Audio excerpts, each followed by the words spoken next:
Selamat datang kembali di sesi Kupas Tuntas kita.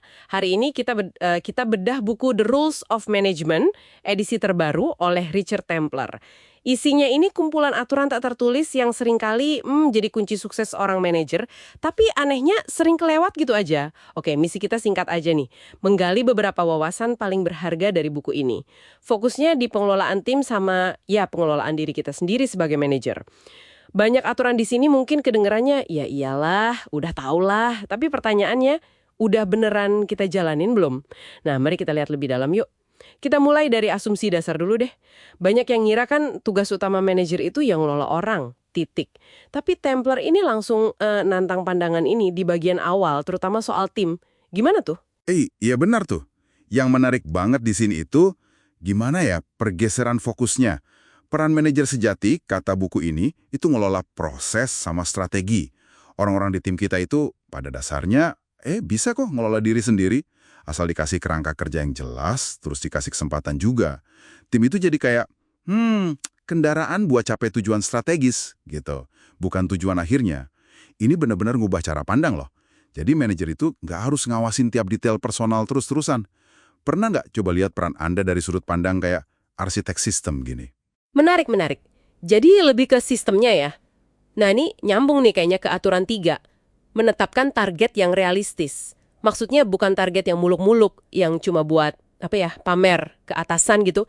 Tapi target yang emang bisa dicapai tim. Tapi gimana ceritanya kalau kita justru dikasih target yang nggak masuk akal? Ada triknya kan di buku ini? Oh soal itu, ya Templar menyaranin pendekatan yang cerdik sih. Jadi jangan langsung nolak atau debat kusir, mendingan kita balikin masalah itu ke atasan kita. Tanya aja gini, oke, menurut Bapak Ibu, bagaimana ya cara kita biar bisa capai target ini secara praktis? Sambil siapin data juga, kenapa kita ngerasa target itu kurang realistis?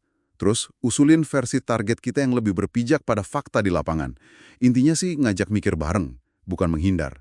Sekaligus ya, tanggung jawabnya jadi jelas di pemberi target kan, tim kita juga lebih aman. Wah, cerdas. Jadi bukan nolak mentah-mentah ya, tapi ngajak diskusi solusi. Oke. Nah, setelah tim kebentuk, targetnya jelas, terus masuk ke soal kepercayaan. Aturan 11 sama 25 ini kayak dua sisi koin gitu ya. Yang satu bilang percaya sama tim, aturan 11, tapi di sisi lain ada godaan buat ngawasin terus. Kayak nggak percaya mereka bisa aturan 25. Saya suka deh analogi Stempler soal mobil atau komputer.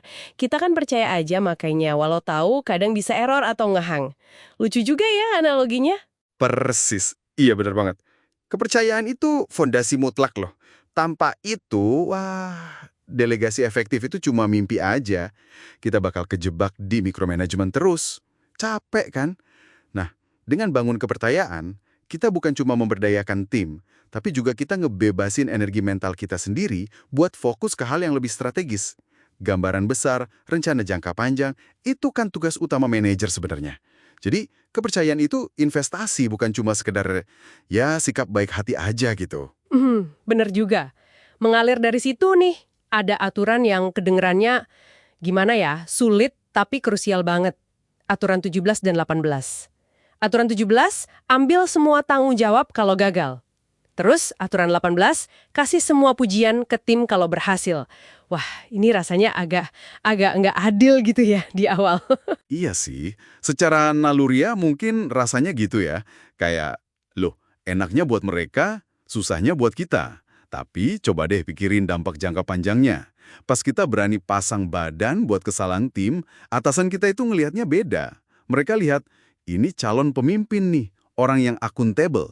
Sebaliknya, pas kita tulus nih nyorot keberhasilan tim, ngasih pujian ke mereka, itu ngebangun loyalitas yang luar biasa banget.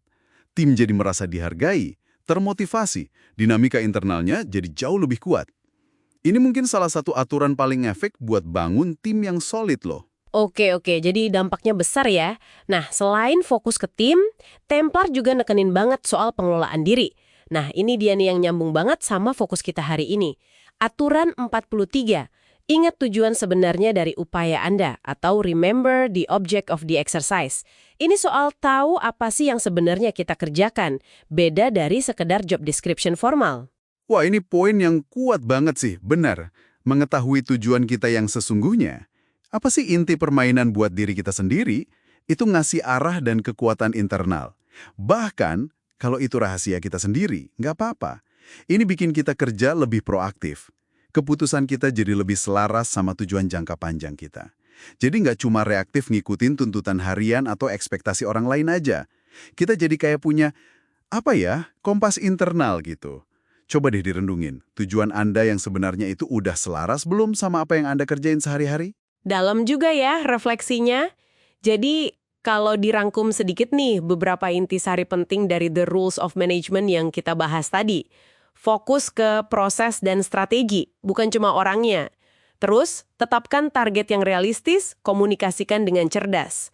Bangun fondasi kepercayaan buat delegasi yang efektif. Berani ambil tanggung jawab pas gagal, tapi murah hati kasih pujian pas berhasil. Dan yang terpenting nih, kenali dan pegang teguh tujuan Anda. Nah, sebagai penutup nih ya, mari kita bawa pulang satu pertanyaan reflektif dari semua aturan ini. Coba tanya ke diri sendiri. Di antara berbagai aspek manajemen ini, area mana sih yang paling perlu Anda perhatiin saat ini buat pertumbuhan Anda? Bukan cuma sebagai manajer, tapi sebagai pribadi gitu. Dan apa satu langkah kecil aja yang konkret yang bisa Anda ambil minggu ini berdasarkan wawasan tadi? Sip, terima kasih banyak sudah menyimak sesi kupas tuntas kali ini. Semoga ada percikan inspirasi yang bisa Anda terapkan ya. Sampai jumpa!